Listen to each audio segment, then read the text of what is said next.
네, 우리가 인간 본성에 관한 이야기를 계속 말씀을 나누고 있습니다. 여러분 이제 우리가 세상을 사는 동안에 사람의 본성이 바뀐다는 이야기를 한 번이라도 들어보신 적이 있나요? 사람의 본성을 바꿨다. 이런 얘기를 우리가 한 번도 들어본 적이 없으실 것 같아요. 우리가 이제 사람의 삶을 바꾸는 건 있어요. 우리 이제 사람의 삶이 좀 더 풍요로워지고 평안해지기도 하고 여러 가지 모양과 형태로 바뀌긴 합니다.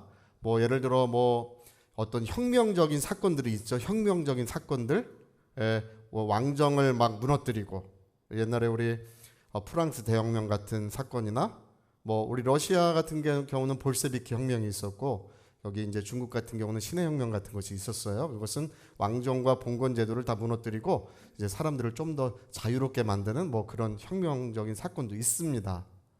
또 뭐 산업혁명 같은 것도 있잖아요, 그렇죠?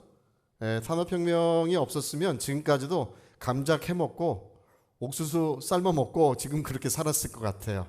근데 산업혁명이 있어서 이제 우리가 1차, 2차, 3차 지금 이 지구상에 거하는 이 인류가 네 번째 산업혁명을 맞이하고 있습니다. 네 번째 산업혁명은 좀 무서운 것 같아요. 그렇죠? 저는 생각하기도 싫어요, 솔직히. 그 AI라고 하는 그 인공지능이 지금 모든 곳에 지금 침투하고 있습니다.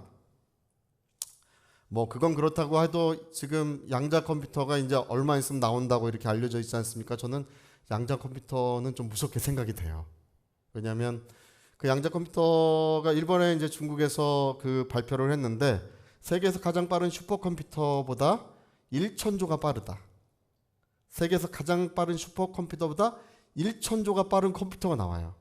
그래서 세계에서 가장 빠른 컴퓨터가 뭐 100년, 200년이 가도 그거를 연산을 못 해내는 거를 뭐 몇 분 만에 연산을 다 해냅니다. 그러니까 이제 지금 우리 눈앞에 다가오는 이 혁명이라고 하는 것은 이제까지는 인간이 뭔가 이렇게 관리할 수 있고 인간이 뭔가 그것을 어떻게 조절해 갈 수 있었던 것이라면 이제는 인간의 어떤 그 관리 능력을 벗어나는 이게 어떻게 될지 우리가 알 수가 없는 그런 시대에 이제 접어들고 있습니다. 그래서 앞으로 여러분 AI라고 하는 것도 AI가 이제 꼭 그럽니다. 예, 저 머저리들 저 멍청한 인간들 할렐루야. 여러분 앞으로 판사도 AI가 판사할 가능성 굉장히 많습니다. 예? 그 AI라고 하는 것은 엄청난 그 막대한 정보를 가지고 있고 이제 양자 컴퓨터 같은 것도 AI가 앞으로 사용하게 될 거예요. 그러면 앉아가지고 또 죄 짓고 저거 왔다고. 컴퓨터들은 절대 그런 일 하지 않습니다. 예, 인간은 해요. 예, 근데 이런 지금 새로운 시대에 접어들고 있는데 그런데 뭐 양자 컴퓨터가 나오고 뭐 AI가 나오고 어떤 변화가 일어난다 할지라도 인간 본성을 변화시키는 어떤 그런 변화는 일어나지 않습니다. 여러분 우리가 이제 성경에서 우리가 배웠죠. 인간 본성을 변화시키는 역사가 성경에 기록이 돼 있어요.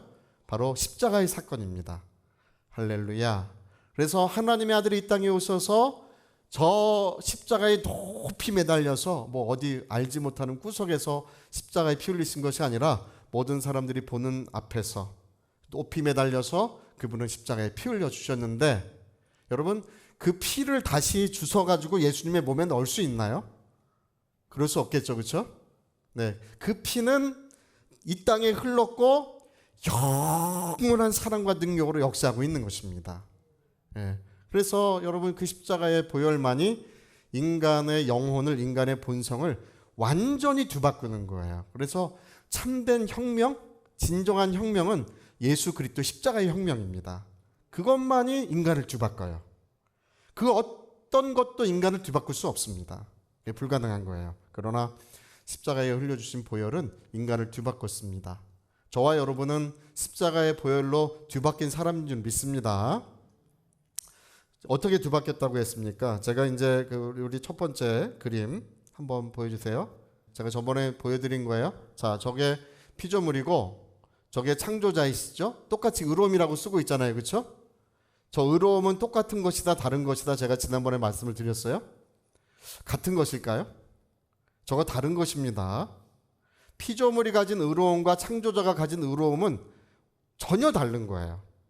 저 창조자의 의로움이라고 하는 저것은 마치 우리가 해를 보는 것 같은 것입니다. 해는 너무 아름답고 할렐루야, 그 지극히 존귀하고 지극히 아름다운 것을 우리가 보는데 그것이 뭐냐면 하나님의 의로움이에요. 하나님의 의로움은 뭐를 보는 것 같은 거라고요? 하늘의 해를 보는 것 같은 거예요. 지극히 존귀하고 지극히 아름다운 것입니다. 할렐루야. 그 어떤 것과도 비교할 수 없는 거예요. 그래서 성경은 하나님의 의로움을 모르면 성경을 전혀 알 수 없습니다. 성경은 하나님의 의로움을 나타내는 책이에요. 자, 성경은 하나님의 의로움을 나타내는 책이다. 한번 해볼까요? 시작. 성경은 하나님의 의로움을 나타내는 책이다. 성경은 하나님의 의로움이 마치 밝은 해와 같이 빛나고 있는 것이 바로 이 성경입니다. 예. 그래서 우리가 하나님의 의로움을 알게 되면 이제 그분이 얼마나 존귀하신 분이신지, 얼마나 영화로운 분이신지, 얼마나 아름다운 분이신지를 우리가 알게 되고 하나님을 사랑하게 됩니다. 할렐루야. 그래서 여러분, 인간은 저 창조자의 의로움과 피조물의 의로움은 하늘과 땅처럼 완전히 다르다. 그냥 개 중에 똑똑한 것뿐이지. 예. 뭐 사람에게 비교할 수 없는 것처럼 인간이 피조물이 가진 의로움이라는 것은 하나님의 의로움에 결코 비견할 수 있는 것이 아닙니다. 근데 자, 우리 세 번째 사진 한번 보여주세요. 저 하나님의 의로움을 우리 창조자의, 우리 인간을 창조자의 의로움을 가진 자들로 변화시켜 주셨다는 것이죠. 어떤 사건을 통해서요? 십자가의 사건을 통해서. 그래서 제가 이제 지난 2주 동안 그 이야기를 설명을 드렸으니까 이젠 보면 금방 아실 수 있어요. 할렐루야. 목사님 그래도 저는 모르겠습니다. 괜찮아요. 우리 장로님께 물어보세요. 장로님들은 다 아시니까. 박영호 장로님한테 물어보지 마세요. 할렐루야. 다 아시니까 다 물어보세요. 물어보고, 이게 여러분, 우리가 하나님의 의로움을 가진 존재라고 하는 것은 지극히 아름답고 지극히 존귀한 존재가 되었다는 것을 말씀하고 있는 것입니다. 하나님의 영화로움, 하나님의 존귀함, 하나님의 아름다움을 우리가 가지고 있는 살아계신 하나님의 자녀가 된 것입니다. 할렐루야. 그래서 우리가 지금 이제 이것이 우리의 삶에 굉장한 영향을 끼치고 있다는 것을 말씀하고 있습니다. 제가 이제 사진 한 장을 더 보여드릴 텐데요. 이 사진 보면 여러분이 이제 우리가 어떻게 살아가느냐에 대한 아주 중요한 그 내용입니다. 자, 마지막 사진 한 장 더 보여주세요. 자, 나라고 하는 것은 인격이죠.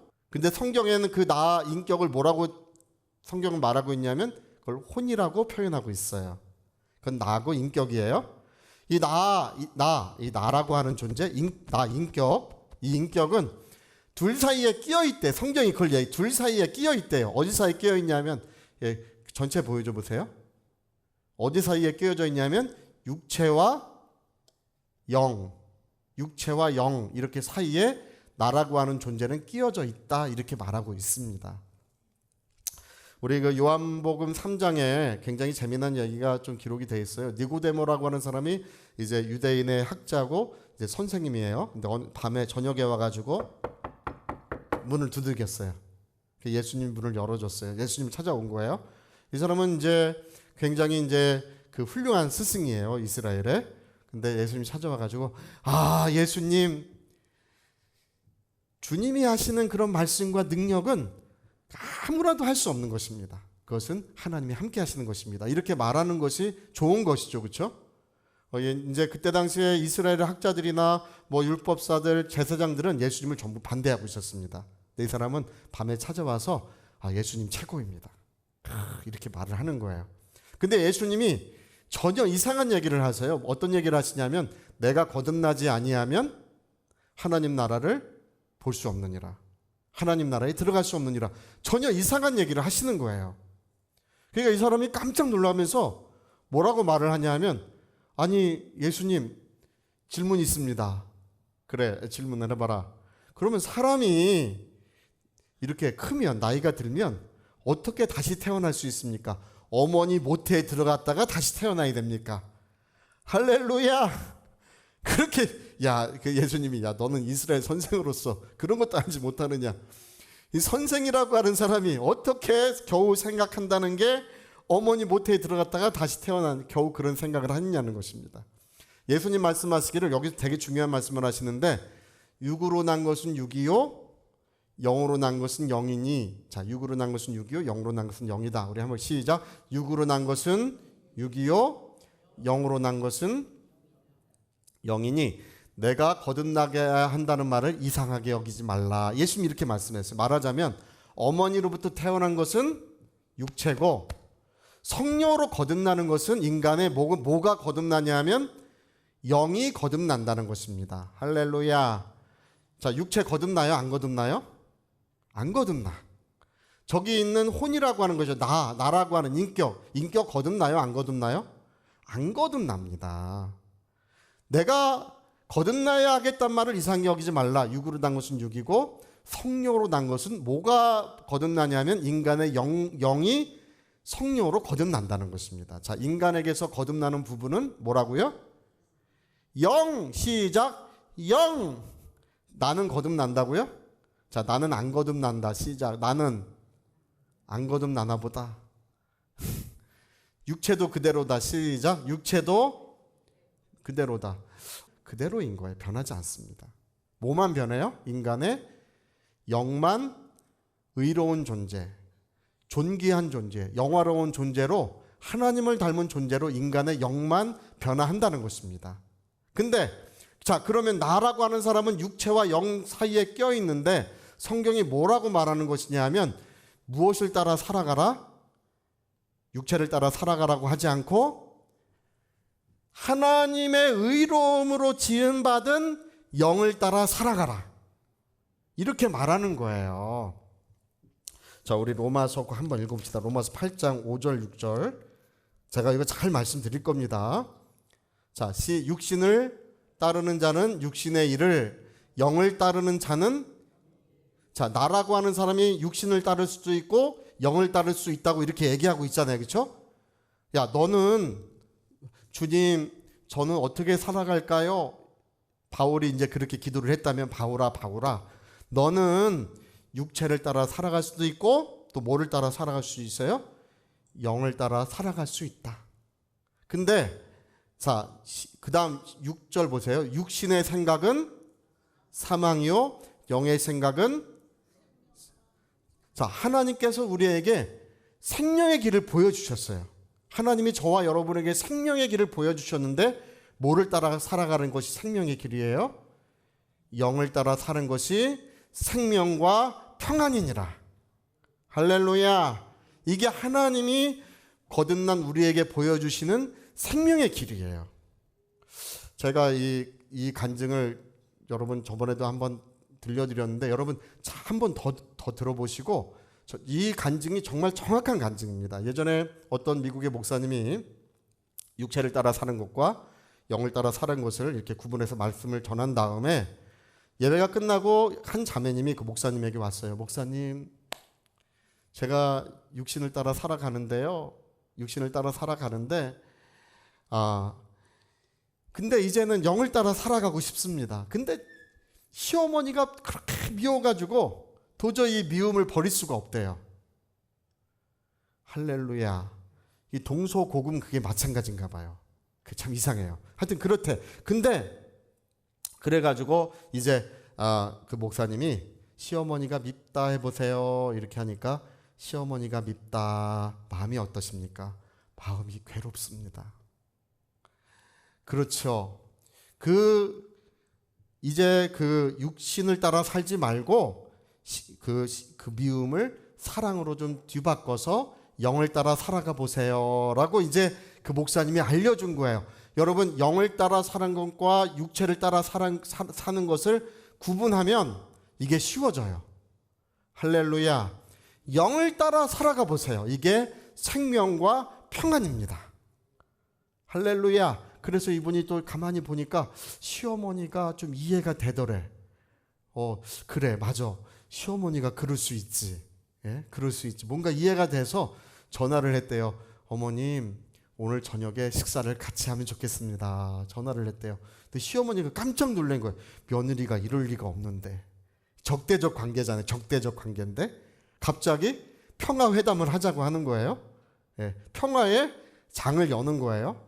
그래가지고 이제 그래 내가 그러면 저녁을 먹으러 갈게. 갔는데 웬일인지 이제 그 시어머니가 안타깝고 불쌍하게 여기시더라는 것입니다. 그날 저녁을 하면서 모든 이 관계의 담이 무너지고 화목함이 이루어지고 하나님의 은혜가 아름답게 이루어지더라는 것입니다. 할렐루야. 근데 그 가정에 입양한 자녀가 있는데, 입양한 딸이 있는데, 이 딸은 그거 있어요. 간질이 있어요. 간질이 있는데 이 간질이 26년인가 간질 전문 병원에 갔더니 26년 동안 그 간질만 그 다룬 의사가 말하기를 어머님 제가 26년 동안 간질 환자만 봤는데 이 아이처럼 심한 경우를 본 적이 없습니다. 26년 동안 간질 환자만 이렇게 치료를 했는데 여지까지 봤던 환자 중에 이 아이가 가장 심합니다. 그러더래요. 그러니까 여러분 이 가정에 평안이 있겠습니까? 이 가정에 어떤 즐거움이 있겠습니까? 이 아이를 이제 어떻게 하겠어요? 예? 그래서 이제 이 아이를 집으로 데려갔는데 어느 날 보니까 이제 아이가 간질이 발작이 심하게 일어난 거예요. 그래서 그 목사님께 전화를 했어요. 목사님 아이가 지금 간질을 하고 있으니까 오셔서 기도를 좀 해주세요. 이렇게 전화를 했어요. 그래서 그 목사님 차를 타고 가는데 차를 타고 가는 중간에 하나님의 음성이 생생하고 또렷하게 들려오더라는 것입니다. 할렐루야. 뭐라고 들려오냐 하면 너는 그 아이를 위하여 기도할 필요가 없다. 뭐 할 필요가 없다고요? 네. 하나님 말씀하시기를 그 가정이 사랑하라고 하는 내 계명을 지키기 때문에 이 가정에서 모든 죄와 질병을, 저주와 질병을 내가 다 없이 할 것이다. 이렇게 말씀하시더라는 것입니다. 사랑하라고 하는 하나님의 계명을 지키기 때문에 이 가정에서는 저주와 이런 질병이 있을 수가 없다는 거예요. 내가 다 없이 할 것이다. 내가 말한 그대로 이 가정에 이룰 것이라고 하나님 말씀하시더라는 것입니다. 그래서 차에서 내리는데 어머님이 막 달려 목사님 기도 좀 해주세요 하는데 저는 이 아이를 위해서 기도하지 않을 것입니다. 깜짝 놀라더라는 것입니다. 그리고 그 말을 그대로 해줬대요. 자매님이 이제 사랑하라고 하는 하나님의 계명을 지키기 때문에 이런 저주와 질병이 이 가정에서 떠났습니다 라고 말하는 순간에 그 아이에게서 간질이 그치고 할렐루야 지금은 두 아이의 어머니가 됐어요. 완전히 치유가 돼서. 여러분 다시 그 네 번째 사진 다시 한번 보여줘 보세요. 네 번째 마지막 사진. 나라고 하는 자가 저기 육체라고 하는 것이 있죠. 육체. 저기 죄성이라고 돼 있잖아요. 그렇죠? 육체에는 선한 것이 거하지 않습니다. 이 자매님 뭘 깨달았냐 하면 내가 삶을 살아가는데 영을 따라 살아가지 않고 뭘 따라 살아가고 있었다고요? 육체를 따라 살아가고 있었던 거예요. 그 밑에 거 보여주세요. 미움과 음란과 탐욕 이 세 가지로 크게 나눌 수 있어요. 이게 이제 그 갈라디아서에 나오는 내용이야. 이것은 예수님은 미움과 거짓이라고 말씀했어요. 근데 갈라디아서에는 세 가지로 크게 미움과 음란과 탐욕이라고 세 가지로 돼 있어요. 여러분 육체를 따라가는 것은 죽음이고 영을 따라 사는 것은 생명과 평안이니라. 할렐루야. 이 자매님은 지금 뭘 깨달았냐면 자기가 이제까지 육체를 따라 살아가고 있었다는 사실을 깨달은 거예요. 그걸 깨달은 거예요. 그러니까 이 자매에게서 어떤 저주와 어떤 질병이나 어떤 고통이 결코 떠나지 않는 것입니다. 거기 계속 머물러 있는 거예요. 근데 하나님의 말씀대로 이제 영 쪽을 한번 이렇게 또 보여주세요. 영을 따라 사는 것. 저기에는 의로움이라고 돼 있죠. 저 하나님의 의로움. 저 세 계명이 뭔가요? 내가 너희를 사랑한 같이 너희도 서로 사랑하라. 이렇게 말씀하셨죠. 그래서 영을 따라 살아가니까 이제 생명과 평안의 역사가 비로소 이루어지는 것입니다. 그러니까 오늘 그 로마서 아까 그 8장 한번 다시 한번 보여주세요. 로마서 8장 자, 6절 다시 한번 8장 6절 다시 한번 육신의 생각은 사망이요 영의 생각은 생명과 평안이니라. 할렐루야. 그러니까 여러분 우리가 복된 삶을 살 수 있어요. 하나님의 모든 충만함을 이루어갈 수 있어요. 근데 그게 하나님께 달린 것이 아니고 누구에게 달린 일이냐 하면 우리 자신들에게 달려있다는 것입니다. 내가 육체를 따라 살아갈지 아니면 영을 따라 살아갈지 우리는 항상 그 가운데서 선택하며 살아야 된다는 것입니다. 여러분 거룩함을 선택하시고 진실함을 선택하시고 또 미움보다는 사랑을 선택하시길 예수 이름으로 축복합니다. 제가 갈라디아서 말씀을 한 구절 더 보여드릴 텐데요. 자, 그 한번 갈라디아서 한번 읽어봅시다.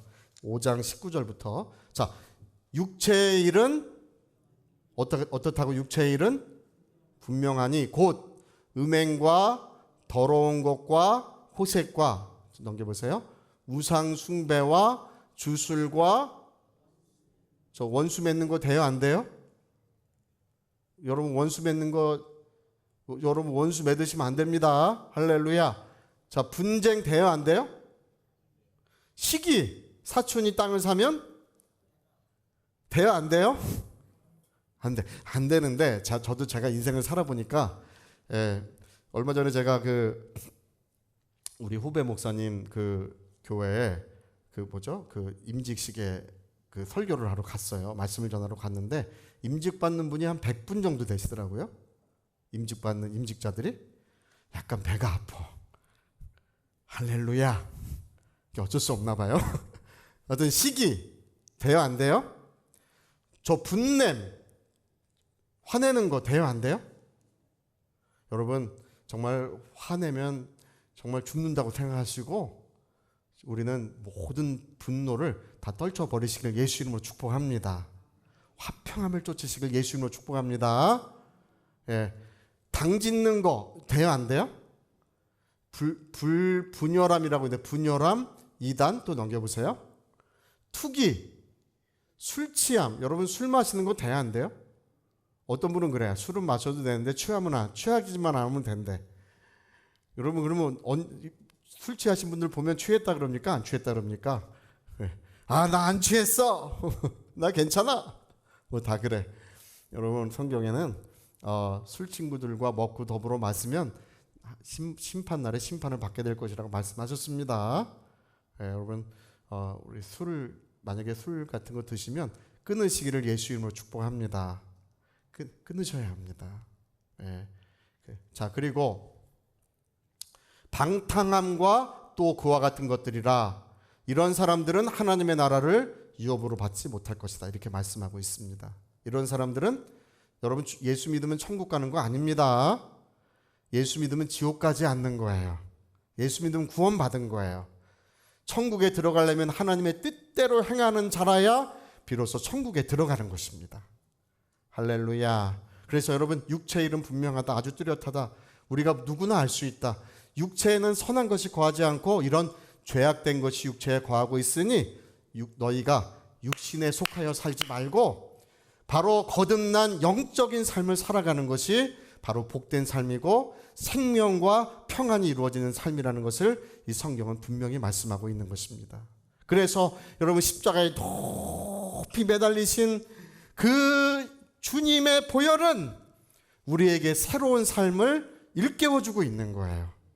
이제 주님은 우리를 거듭나게 하셔서 이제 영을 따라 살아가는 바로 존귀하고 아름다운 삶을 살도록 하나님 우리 모두를 불러주셨습니다. 여러분 아까 그 자매님이 뭘 깨달았냐 하면 자기는 내가 육신에 속한 사람이었구나. 내가 육신적인 삶을 살아왔구나. 이걸 깨닫고 영을 따라 사는 것으로 뒤바꿨을 때 그 집안에 모든 저주와 질병이 떠나간 줄로 믿습니다. 오늘 여러분 새 계명을 지키고 영을 따라 살아가려고 할 때 우리 모든 사랑하는 가정들에게 하나님의 사랑이 은혜가 모든 충만한 역사가 온전히 이루어질 줄로 믿습니다. 영을 따라 사는 것은 생명과 평안이니라. 영을 따라 사는 것은 무엇이라고요? 생명과 평안이니라. 다시 시작. 영을 따라 사는 것은 생명과 평안이니라. 할렐루야!